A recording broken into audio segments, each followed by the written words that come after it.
So I'm going to show you how to do a gradient fill layer.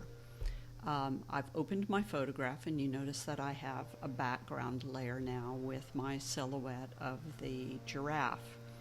I want to turn this into more of a sunset photograph though.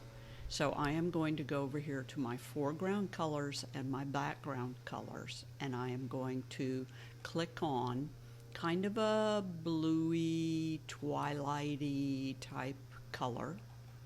And then for my background color, I am going to click on sort of a sunsetty type photograph, maybe a little, or color, maybe a little bit like that.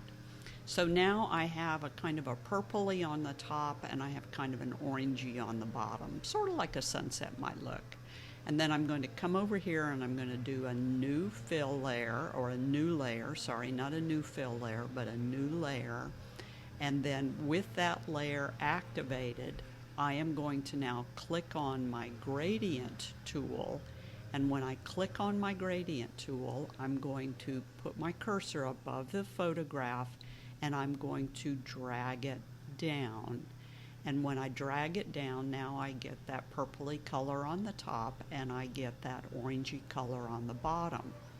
Activate that layer, make sure it's activated, and now I'm going to go to my blend modes and I'm going to start looking for a mode that gives me the photograph that I'm looking for, or the effect that I'm looking for. And I liked what I got under multiply. So click multiply, and then we can change the opacity right here, just like we've done before, and then that lets you change your opacity. You can also change the opacity right up here if you want to, and then you've got some other modes, you've got some blending modes up here as well. So there's two different places you can do this. And then we're just, once we get it like we want it, then we're going to do a simple layer flatten, and we're finished. So we went from a black and white photograph of a giraffe to a giraffe more at sunset. So I hope you like that. Simple and easy to do. And if you've got any questions, feel free to send them my way. Thanks.